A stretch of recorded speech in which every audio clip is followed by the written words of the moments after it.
Assalamualaikum warahmatullahi wabarakatuh.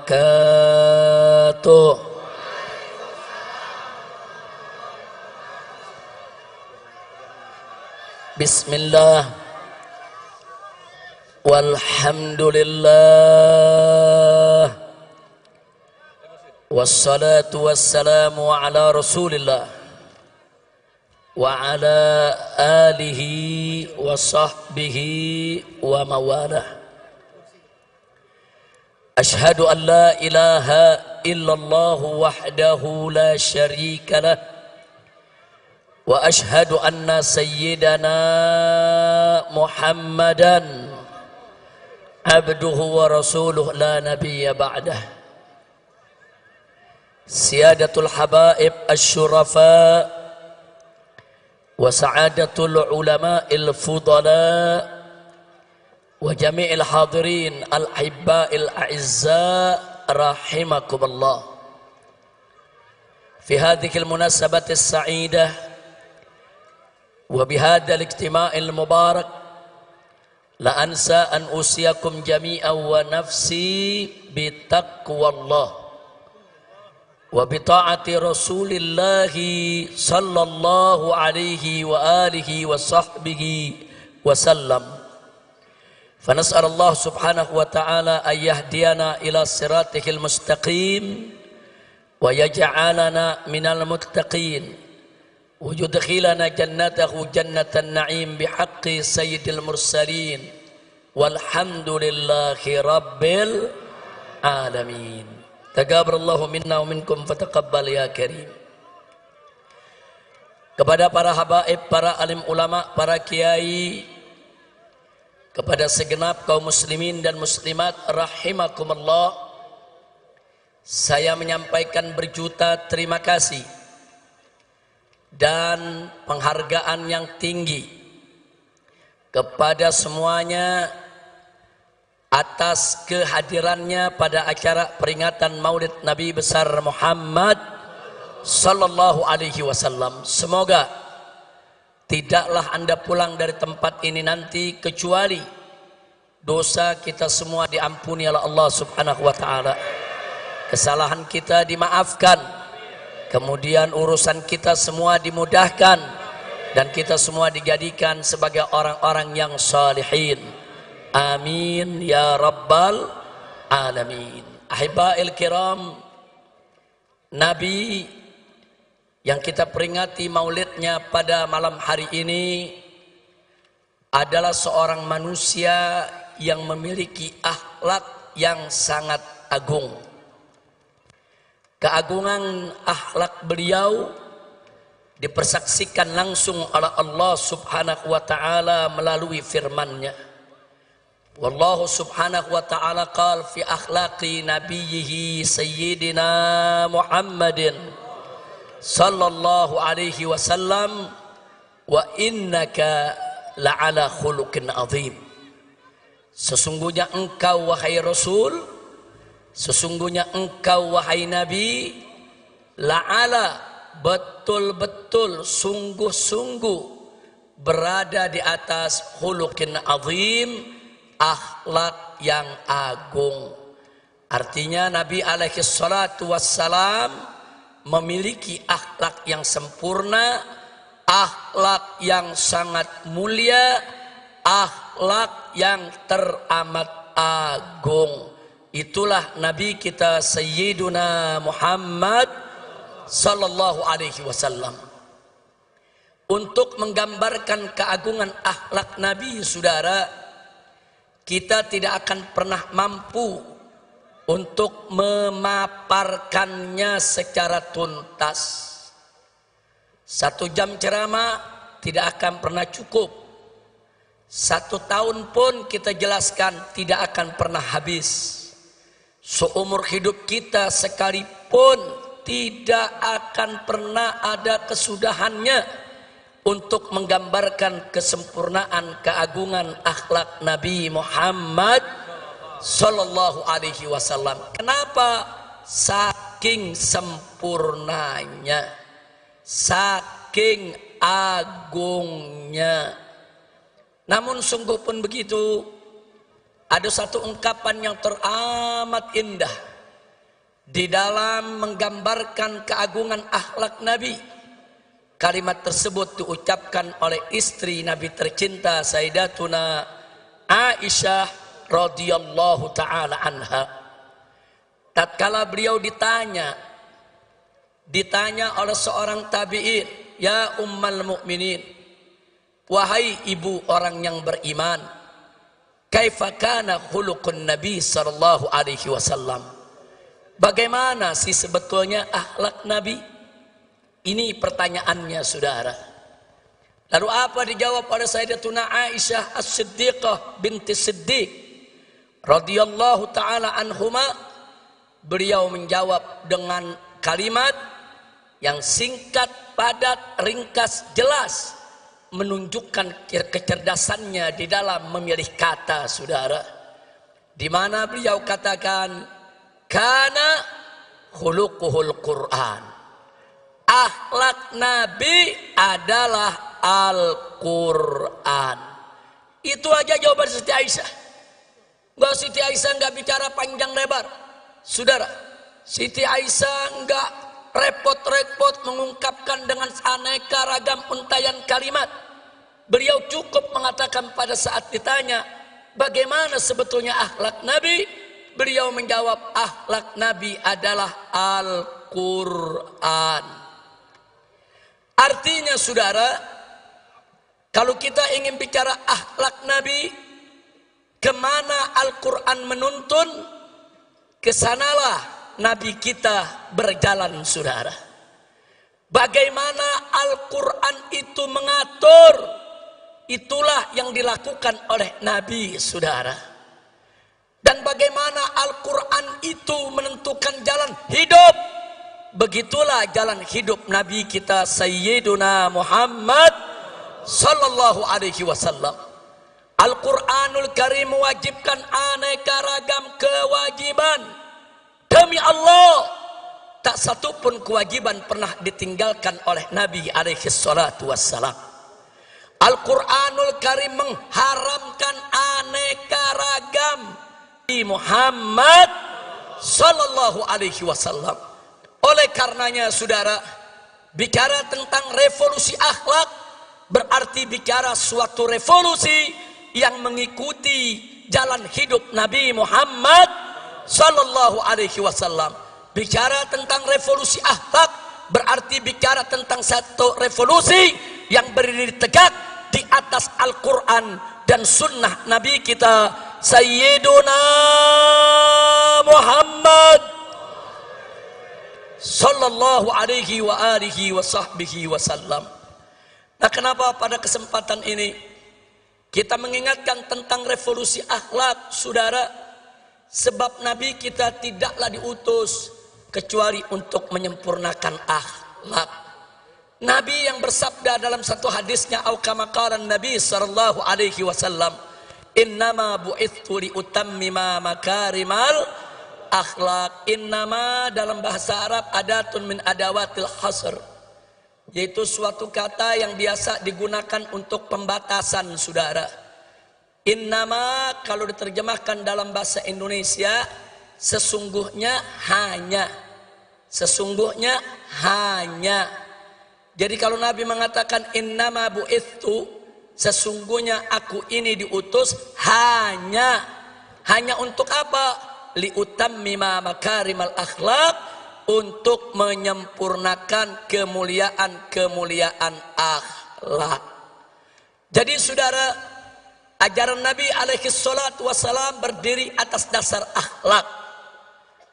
Ajaran Nabi alaihi salatu wassalam baik dalam konteks ibadat maupun muamalat, semua berdiri atas dasar akhlak. Karena itu kewajiban semua umat Islam dalam setiap aspek kehidupannya senantiasa berdiri atas dasar akhlak, saudara.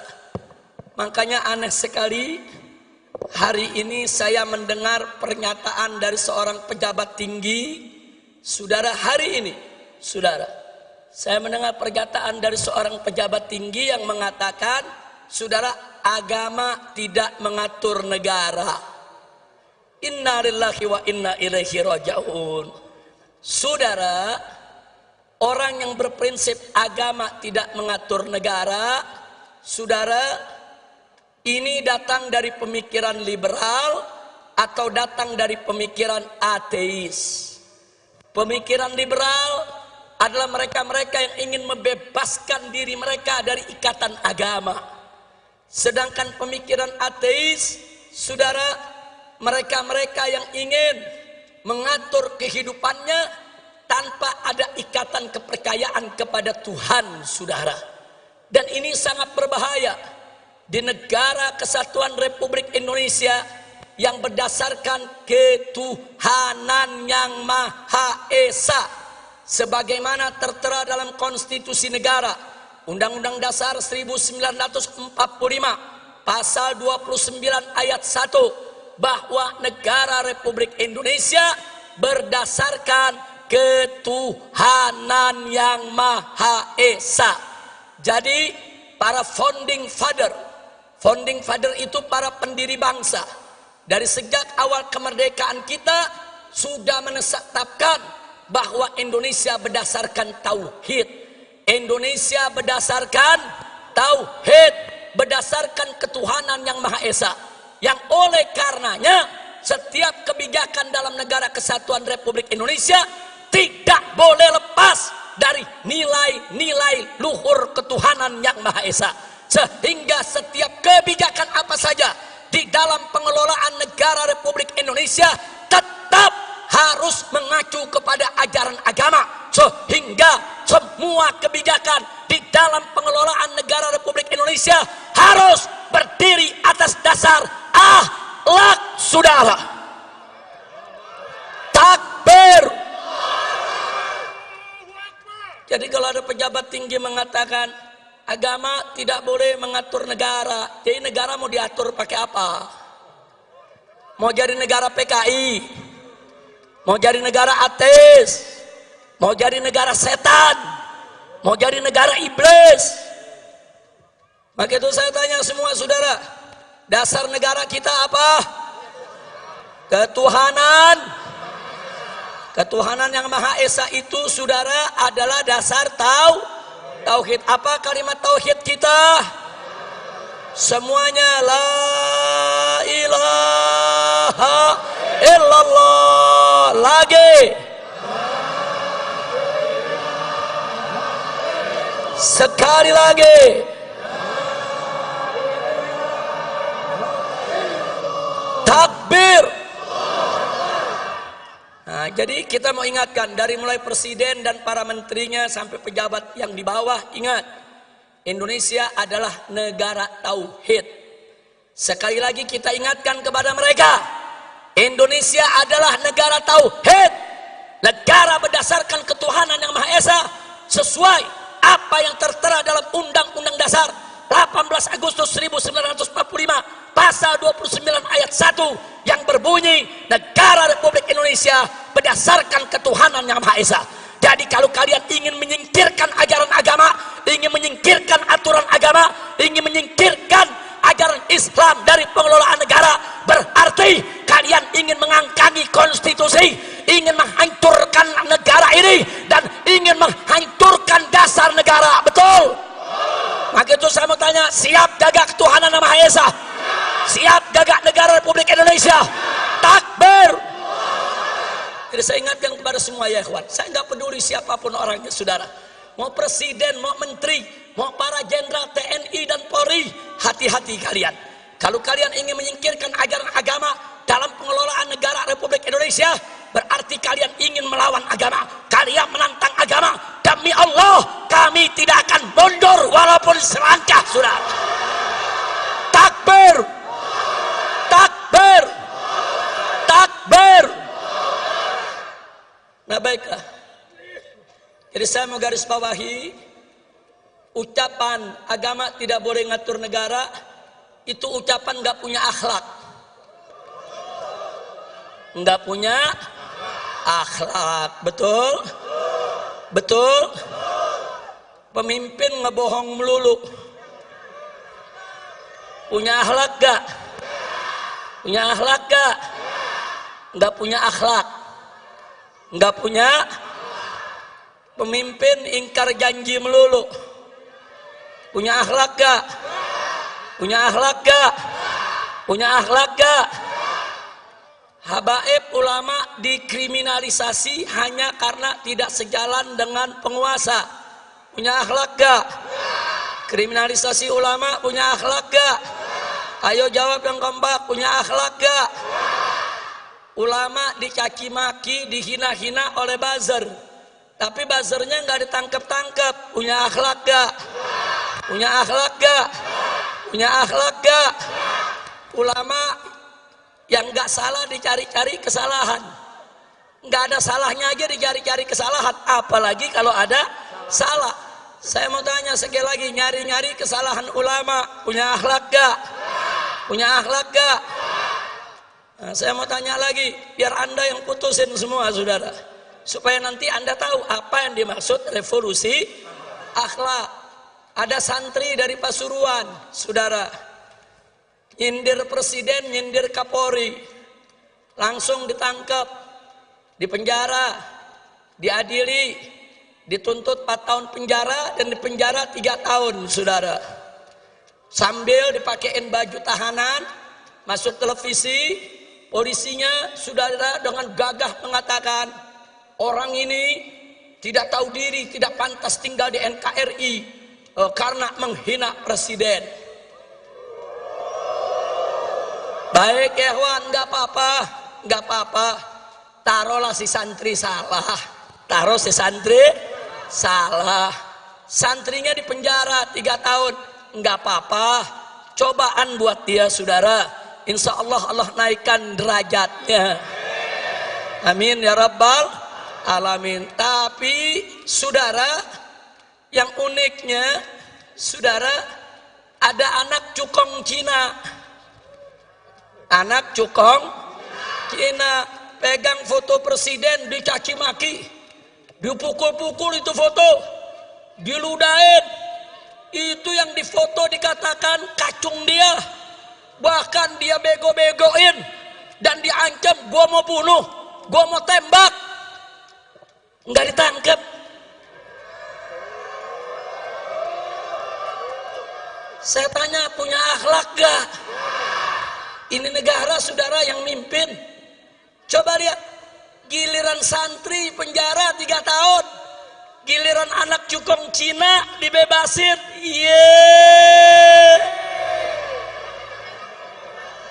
Saya jadi ingat Amiye lagi nih. Saya tanya, kacau gak? Kacau gak? Santri nyindir presiden penjara 3 tahun. Anak cukong Cina hina presiden, ngancem bunuh presiden, dibebasin.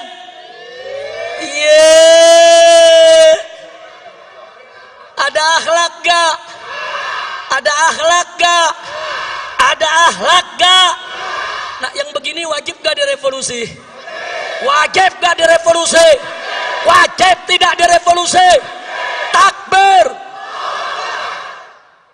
Saudara, saya cuma mau tanya doang. Saya udah ajukan beberapa hal, Anda yang jawab akhlak apa enggak, begitu doang. Enggak, saya bukan lagi ceramah, cuma nanya. Nanya, yang jawab umat, betul. Jadi kalau mau ditangkap, tangkap yang jawab. Saya cuma nanya.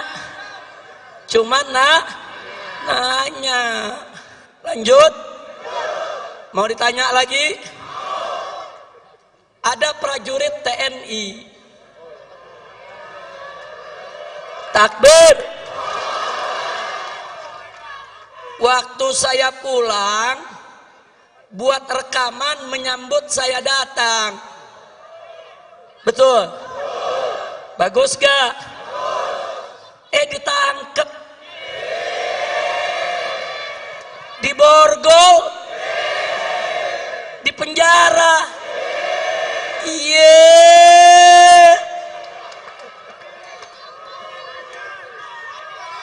Baik, katanya melanggar disiplin militer. Katanya tidak sesuai Sabta Marga. Unyil. Saya kenapa di sini jadi ingat unyil lagi ya? Udah lama lupa Beb. Udah 3 tahun setengah nggak ceramah. Ingat unyil, ingat Lanjut. Perhatikan baik-baik. Seorang prajurit TNI menyambut kepulangan seorang Habib di Borgol, ditangkap di penjara. Yang menarik, cukong Cina lagi. Cukong Cina, saudara, digotong-gotong, dibopong-bopong sama prajurit Brimob. Digotong-gotong. Ini Cina pakai nama Datuk Tahir. Jadi orang kalau dengar namanya kan nggak tahu dia Cina. Datuk Tahir dari Mayapada, saudara. Ini cukong Cina digotong-gotong, dibombong-bombong rame-rame oleh para prajurit Brimob. Nggak ada masalah, saudara. Lalu kenapa ada prajurit TNI sekedar mengucapkan selamat datang kok harus ditahan? Kurang ajar. Betul? Maka itu saya mau tanya, itu yang begitu-begitu ada akhlak gak? Ada akhlak gak?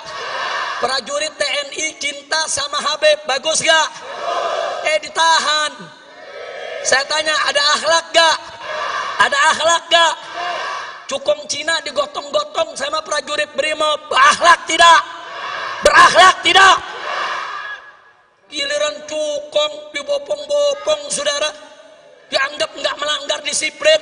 Tapi giliran ada prajurit TNI cinta sama ulama, langsung main pegang, main tahan, main borgol. Kurang ajar, tidak punya akhlak.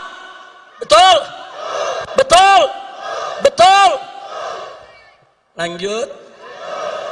Lanjut. Ada lonte hina Habib.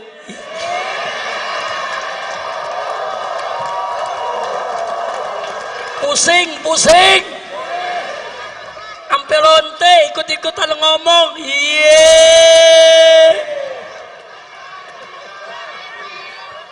Saudara, lanjut jangan. Ya lu jangan berisik dong. Saya nggak marah, cuman ada umat yang marah, ngancam mengepung lonte. Polisi kalang kabut jagain lonte. Iya.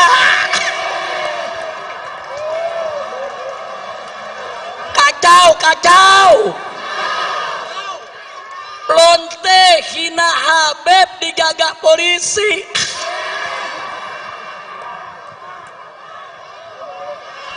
Kacau tidak? Musinya lonte yang hina Habib, hina ulama, tangkap. Bukan dijagain. Polisi jawab, tapi ada ancaman Habib, maka jelu tangkap. Betul? Ditangkap enggak? Dijagain. Jangan-jangan minta jatah kali.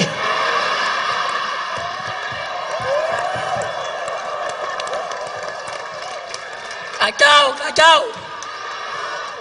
Saya ngelihat begini sakit jadi baik. Mudah-mudahan gak sakit lagi dah. Amin. Udah dah, jangan diterusin dah. Udah biarin lonte, biar rame lonte aja dah ngomongnya. Kira-kira jelas gak? Lanjut. Saudara, Indonesia bikin undang-undang namanya Omnibus Law. Undang-undang apa? Omnibus Law. Niatnya sih bagus, katanya untuk mempermudah dan memperlancar dunia usaha, katanya untuk meringkaskan lebih dari 70 undang-undang dalam satu undang-undang saja, katanya. Lalu bagaimana sikap kita? Ya kalau untuk kebaikan sih ya nggak ada masalah. Cuman yang jadi masalah, saudara, ini undang-undang prosesnya lucu. Dari 800 halaman jadi 900-an. Dari 900 naik jadi 1000-an. Dari 1000 turun lagi jadi 812. Dari 812 naik lagi jadi 1000 sekian. Ini lagi bikin undang-undang, apalagi bikin kwitansi warung kopi. Betul. Betul. Yang namanya bikin undang-undang, saudara, ini saya mau kasih tahu nih, masyarakat mesti paham nih semua nih. Yang namanya undang-undang sebelum dibuat, sebelum disidangkan, saudara, DPR itu harus ngundang tokoh masyarakat dari semua elemen, saudara. Undang ulamanya. Loh, kenapa ulama mesti diundang? Karena dalam undang-undang Omnibus Law ada hal-hal yang menyangkut agama. Undang juga, saudara, ormas-ormasnya, saudara. Undang juga pengusahanya, undang juga buruhnya, undang juga mahasiswanya. Ajak dulu dialog. Gak boleh main langsung bikin undang-undang, saudara. Karena DPR itu wakil rakyat, bukan wakil partai. Betul? Betul? Ada nenek-nenek ngomongnya salah melulu. Saudara, sampai presiden aja dibilang petugas partai. Orang kalau sudah jadi presiden, saudara, itu kepala negara buat semua rakyat Indonesia, bukan petugas. Kalau mau jadi petugas partai, lu berhenti jadi presiden. Ngerti? Lanjut lagi.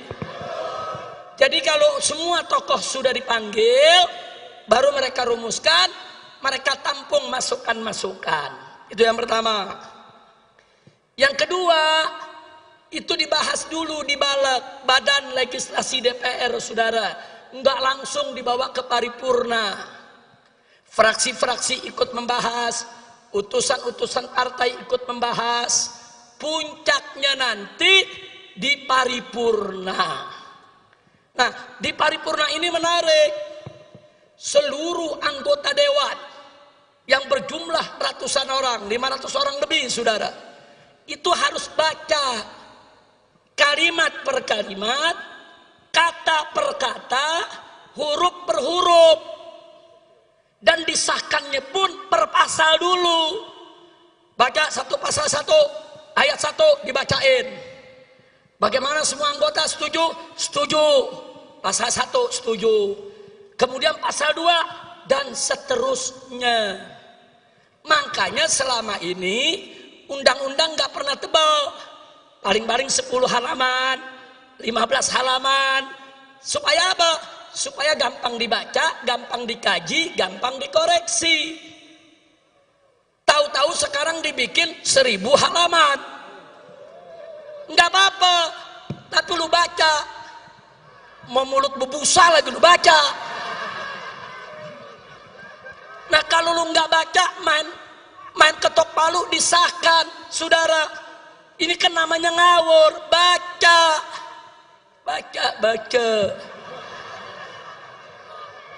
Adam jawab, Habib, kalau dibaca 1000 halaman bisa berhari-hari baru selesai. Yang suruh buat 1000 halaman siapa? Goblok. Betul? Lu mau bikin 1000 halaman boleh. Tapi baca.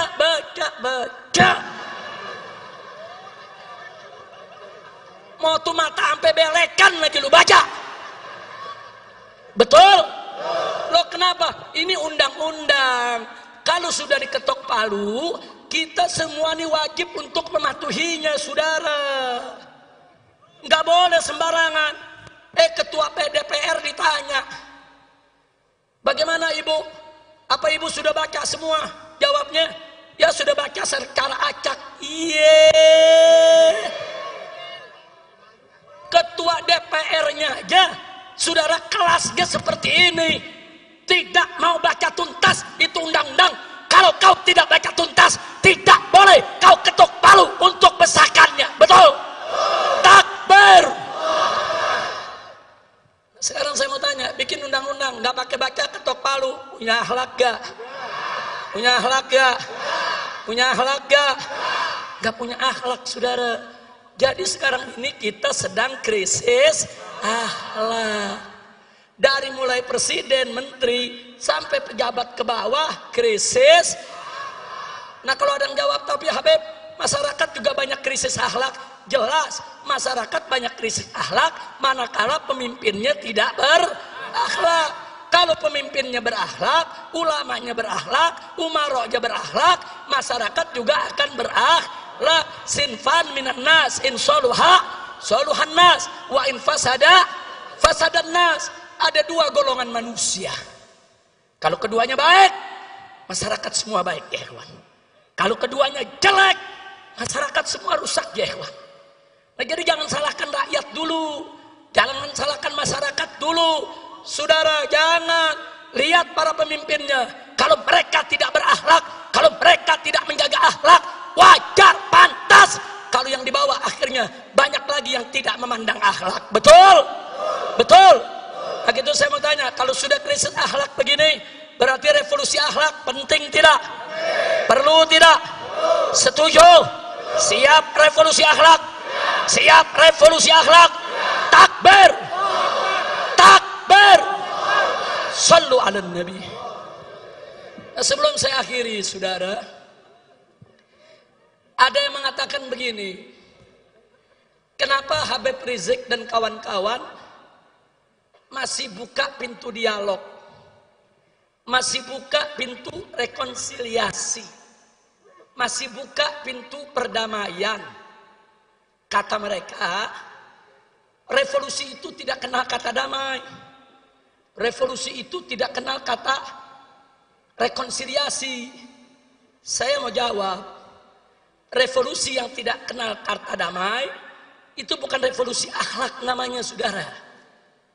Revolusi yang tidak kenal kata rekonsiliasi itu, saudara, namanya bukan revolusi akhlak. Revolusi yang tidak membuka pintu dialog itu juga namanya bukan revolusi akhlak. Nah, jadi saudara, kalau mereka mau bicara revolusi berdasarkan ajaran Nabi, ajaran Islam, Al-Quran dan As-Sunnah, nggak boleh kita menutup pintu dialog, menutup pintu perdamaian, menutup pintu rekonsiliasi. Kira-kira jelas tidak? Ada lagi mereka bilang, kalau Habib Rizik buka pintu dialog, buka pintu rekonsiliasi, buka pintu perdamaian, berarti Habib Rizik sudah mulai lembek. Unyil, gue bukan kue apem lembek. Kira-kira jelas tidak? Bicaralah revolusi yang cerdas dan bicaralah revolusi berdasarkan ajaran Islam. Nah baik, saudara, jangankan revolusi, perang saja, saudara, Nabi tidak pernah melupakan akhlak, saudara. Lihat perang-perangnya Nabi kita alaihi salatu wassalam. Nabi alaihi salatu wassalam mengajarkan para sahabatnya, manakala dua pasukan sudah bertemu di medan tempur antara pasukan Islam dengan pasukan kafir, maka panglima pasukan Islam wajib terlebih dahulu menawarkan Islam kepada para musuh, saudara. Kalau mereka terima, cukup, nggak boleh lanjut perang, saudara. Jadi Nabi di setiap medan tempur menawarkan dulu, kenapa kita mesti perang? Kenapa kita tidak sama-sama beriman kepada Allah? Kenapa kita tidak menjaga perdamaian? Kenapa kita tidak stop pertumpahan darah. Ini ajaran Nabi, saudara. Di medan perang saja, dua pasukan sudah bertemu, berhadapan, menghunus pedang. Nabi tetap membuka pintu dialog. Nabi tetap membuka pintu perdamaian. Nabi tetap, saudara, memberi kesempatan kepada lawan untuk berubah pikiran agar tidak terjadi pertumpahan darah. Saya tanya, akhlak Nabi mulia tidak? Bagus tidak? Takbir. Saya mau katakan kepada mereka yang mengatakan revolusi tidak kenal damai dan tidak kenal rekonsiliasi, revolusi Anda tidak punya akhlak. Sedangkan revolusi kami, revolusi akhlak, saudara.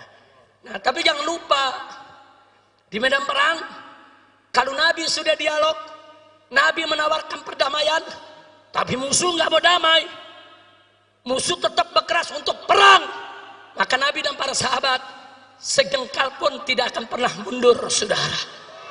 Takbir, takbir. Begitu juga revolusi akhlak kita.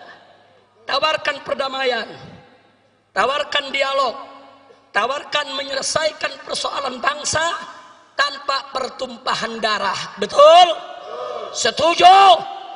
Tapi kalau ternyata mereka tidak mau, terus menerus berbuat zalim, terus menerus menindas rakyat, terus menerus merusak bangsa dan negara, terus menerus mengkriminalisasi ulama, terus menerus memang ingin menumpahkan darah, maka apa boleh buat, dari revolusi akhlak bisa berubah menjadi jihad fisabilillah, saudara. Takbir, takbir, takbir.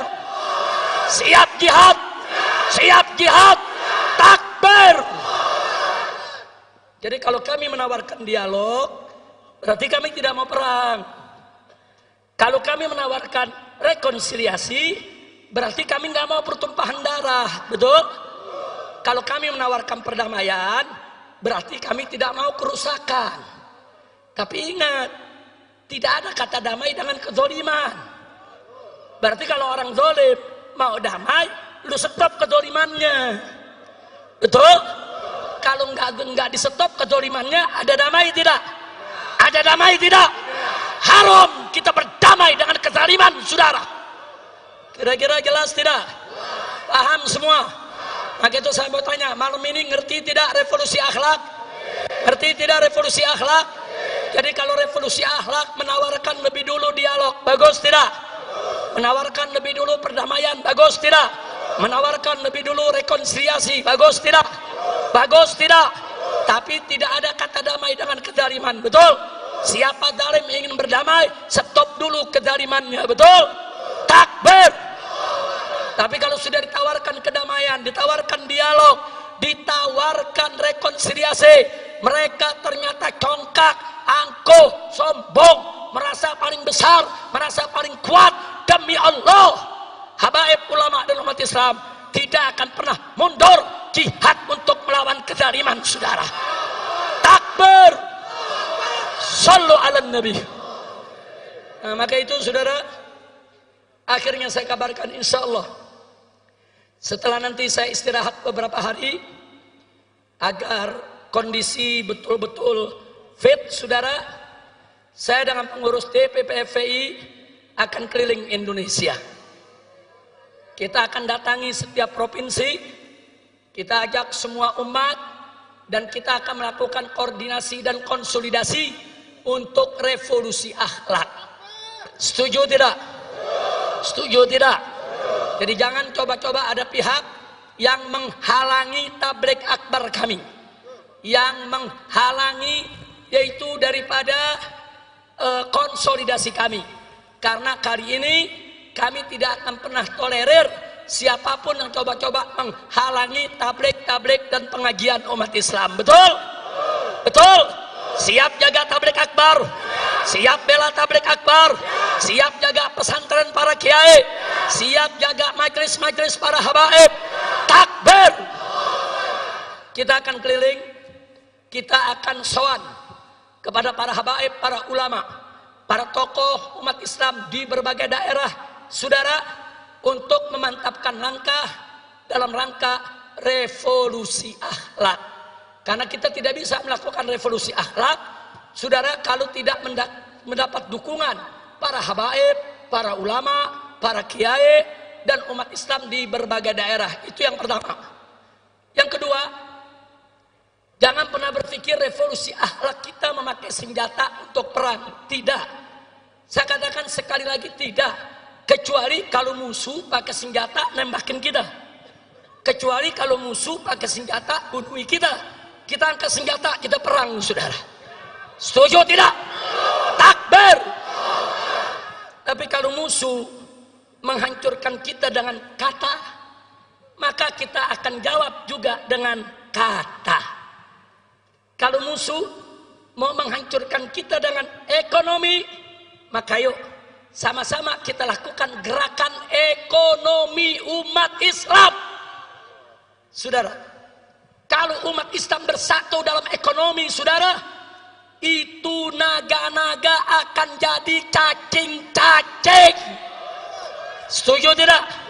Setuju tidak? Ini revolusi termasuk yang akan kita jalankan, saudara. Di mana akhlak kita kalau hanya belanja kepada orang kafir, sementara warung-warung umat Islam kita tinggalkan? Betul? Betul? Saya mau tanya, kita belanja ke warung orang kafir, warung umat Islam kita tinggal, berakhlak tidak? Berakhlak tidak? Nah, jadi mulai saat ini, saudara, saya mengajak semua, ayo belanja sesama umat Islam. Ayo belanja ke warung-warung tetangga, saudara. Ayo, dan jangan main riba, saudara. Karena naga-naga kafir tersebut, kekayaan mereka dari hasil riba. Mereka kumpulkan uang kita, mereka ribakan. Jadi mulai saat ini, tinggalkan riba. Karena riba ini kalau kita tidak tinggalkan, ada ancaman dari Allah. Allah berfirman, fa'dzanu biharbin minallahi wa rasulih. Umumkan, kata Allah, perang dari Allah dan Rasulnya. Allah dan Rasulnya memerangi pemakan riba, pemain riba, saudara, penyembah riba. Maka itu jauhkan dari hidup kita persoalan-persoalan riba, saudara. Insya Allah nanti dalam waktu dekat, saudara, insya Allah kita akan paparkan kepada umat langkah-langkah revolusi akhlak apa yang harus kita lakukan bersama. Setuju tidak? Setuju tidak? Tapi jangan lupa, sebelum kita bicara revolusi akhlak di bidang muamalat, kita harus terlebih dahulu revolusi akhlak di bidang ibadah. Artinya, yang kemarin sholatnya sudah bagus, maka mulai saat ini dan seterusnya, sholatnya harus lebih diperbagus lagi, saudara. Begitu juga yang kemarin, saudara, sholatnya belum bagus, maka mulai hari ini, saat ini, sholatnya sudah harus bagus, saudara. Jadi tinggalkan segala maksiat, tegakkan semua taat. Itu salah satu syarat mutlak revolusi akhlak, saudara. Tidak ada revolusi akhlak kalau kita tidak sholat. Tidak ada revolusi akhlak kalau kita masih tetap maksiat. Enggak ada revolusi akhlak, saudara, kalau kita tidak mau taat kepada Allah. Betul? Mulai dari diri kita, mulai dari ibadat. Jangan tinggalkan sholat, jangan tinggalkan puasa Ramadan, jangan tinggalkan zakat, saudara. Jauhkan segala kemungkaran dan kemaksiatan. Jauhkan perzinahannya, minuman kerasnya, judinya, saudara, tinggalkan semua. Dan yang tidak kalah pentingnya, jangan bohong. Jangan kita jadikan ciri revolusi akhlak kita, tiada dusta di antara kita. Takbir, takbir. Siap jujur, siap amanat, siap tidak ingkar janji. Takbir. Nabi bersabda dalam hadisnya, saudara, ayatul munafik salah. Ciri orang munafik itu ada 3. Pertama, idza haddatsa kadzaba. Kalau berkata, dia dusta. Yang kedua, idza wa'ada akhlafa. Kalau berjanji, dia ingkari, saudara. Yang ketiga, saudara, wa idza tumina. dia diberikan amanat, khanah, dia khianat. Ini kata Nabi ciri ciri siapa yang bilang? Siapa yang bilang? Siapa yang bilang? Saya mau tanya saudara, di Indonesia ada gak yang bicara dusta? Ada gak? Banyak, serem banget banyak. Ada gak? Ada gak? Yang kalau janji diingkari, ada gak? Ada gak? Dikasih amanat dia khianat, ada gak? Itu namanya apa? Itu namanya apa? Siapa yang bilang? Siapa yang bilang? Siapa yang bilang? Nah, sekarang kita bicara khusus pejabat. Ada gak pejabat yang kalau ngomong bohong? Ada gak? Ada gak? Yang kalau janji diingkari, ada gak? Kalau dikasih amanat khianat, ada gak? Itu namanya apa? Itu namanya apa? Siapa yang bilang? Siapa yang bilang? Siapa yang bilang? Ada yang tersinggung enggak? Ya kalau udah tersinggung sama Nabi sudah. Na'udzubillah min dzalik. Nah ini yang perlu kita revolusi. Nah baiklah ya kawan. Saya rasa malam hari ini saudara, saya tidak ingin berpanjang lebar lagi. Saya harus jaga betul stamina saya. Tapi saya amanatkan kepada Anda semua, sebagaimana tadi kita amanatkan, dalam keadaan wabah seperti ini, pandai-pandailah kita jaga kesehatan. Betul? Betul? Nah, kita jaga. Hari ini sebetulnya pengennya kita saudara, ini yang duduk berjarak semeter. Panitia Jawa, boro-boro yang duduk, Habib aja dapat tempat duduk susah. Sebetulnya pengennya duduk 1 meter. Tapi saya tanya, ada lagi yang jawab jamaah, boro-boro semeter, Beb, ini duduk pantat sebelah. Tapi nggak apa-apa, ini namanya antusias umat. Betul? Mudah-mudahan kita dijauhkan dari penyakit.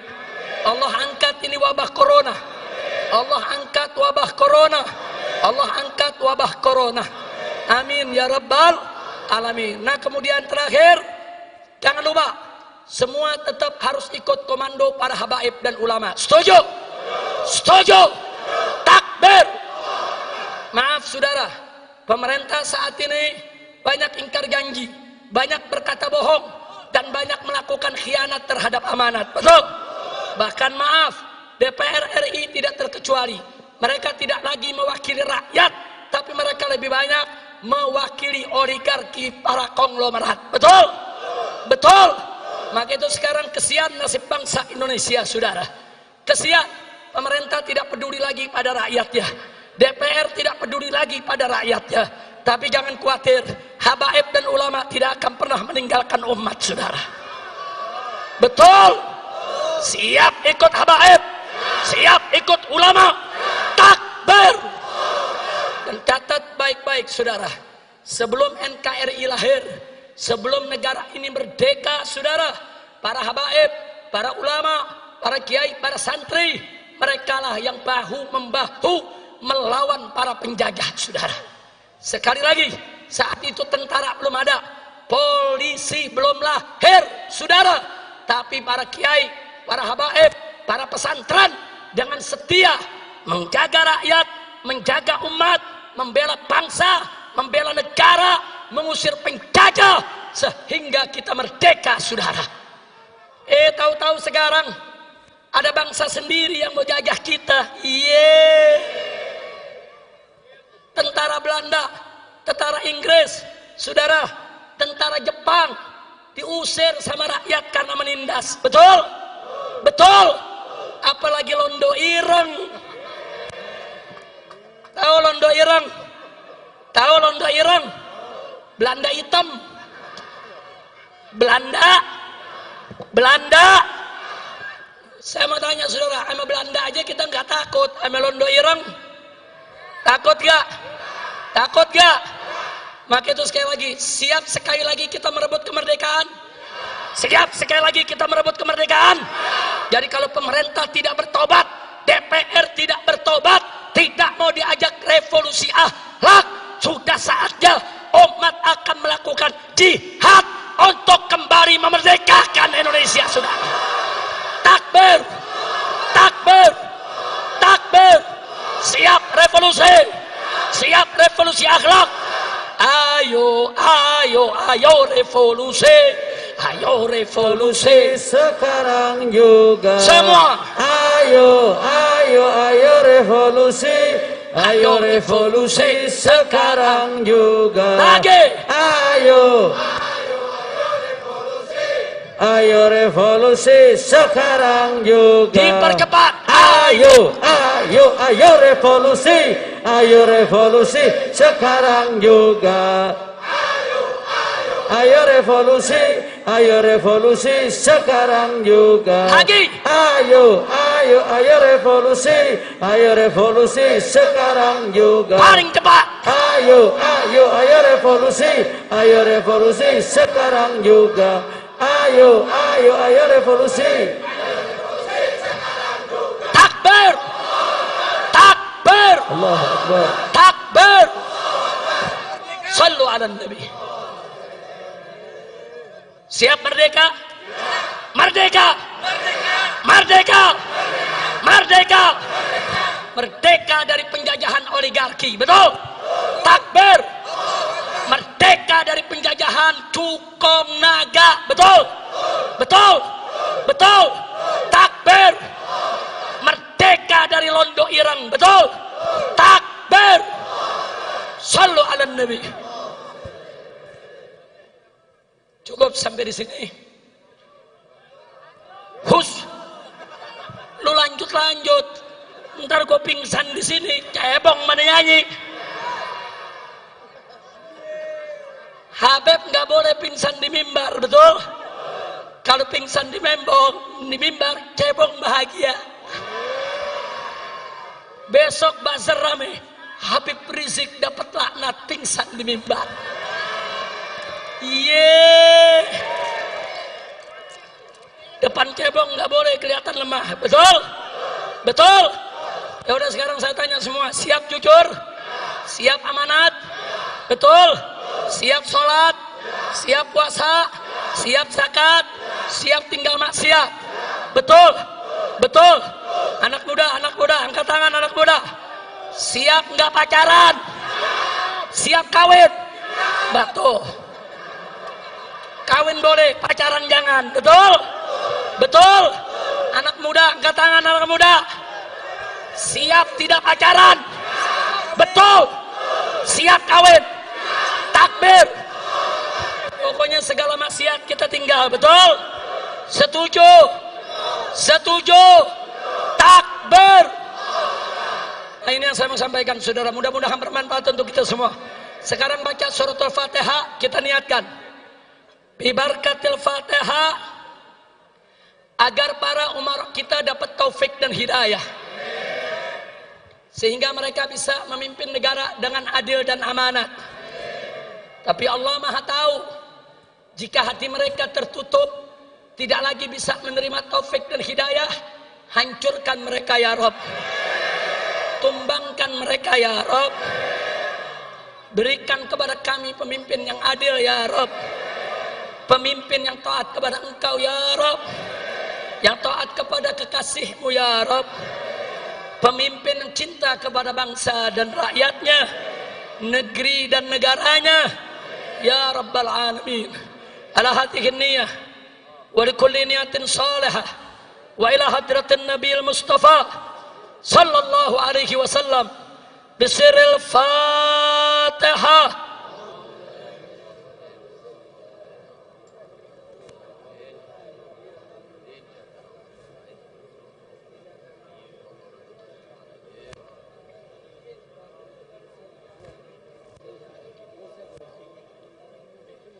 Bismillahirrahmanirrahim. Allahumma lakal hamdu syukra wa lakal mannu fadla birahmatika nas'al wa bijahi nabiyyika natawassal bijahi nabiyyika ya Rabb wa bijahi al-khubabah sayyidatina Khadijah wa sayyidatina Aisyah wa sayyidatina Fatimah Zahra taqabbal ya Rabbal Alamin. Allahumma izzal Islam wal muslimin wa qawwil Islam wal muslimin وانصر الإسلام والمسلمين إنك أنت خير الناصرين. اللهم أذل الشرك والمشركين ودمر أعداءك أعداء الدين. يا قوي يا متين، يا قوي يا متين، يا قوي يا متين. اللهم يا رب انصرنا على أعدائنا أجمعين.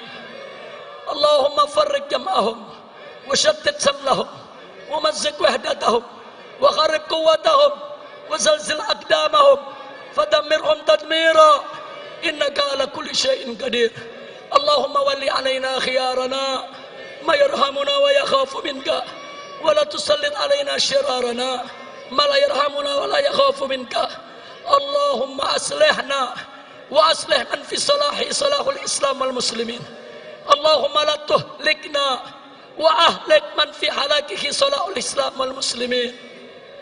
اللهم يا رب لا تمكن الأعداء فينا ولا منا ولا تسلطهم علينا بذنوبنا إنك على كل شيء قدير. اللهم اجعل كيدهم في نحورهم، اللهم اجعل كيدهم في نحورهم، اللهم اجعل كيدهم في نحورهم ومكرهم عائدا عليهم، ومكرهم عائدا عليهم، ومكرهم عائدا عليهم إنك على كل شيء قدير. اللهم انصر المجاهدين في كل مكان وفي كل زمان وفي كل بلدان ووفقهم لكل إحسان يا حنان يا منان يا قديم الإحسان إنك على كل شيء قدير. اللهم بارك إندونيسيا، اللهم بارك لإندونيسيا، اللهم بارك لإندونيسيا واجعلها بلادا إسلامية آمنة مطمئنة غنية معمورة مرضية عندك برحمتك يا أرحم الراحمين. اللهم انصر المسلمين في تايلاند وانصر المسلمين في أراكان روهينجيا وانصر المسلمين في أفغان وانصر المسلمين في تشيكيا وانصر المسلمين في سوريا وليبيا وعراق واليمن وجميع بلدان المسلمين. اللهم حرر المسجد الأقصى من يد اليهود والنصارى. اللهم طهر المسجد الأقصى من رجس اليهود والنصارى. اللهم رجع المسجد الأقصى إلى أيدي المسلمين يا رحمن يا رحيم يا لطيف يا كريم يا قوي يا متين.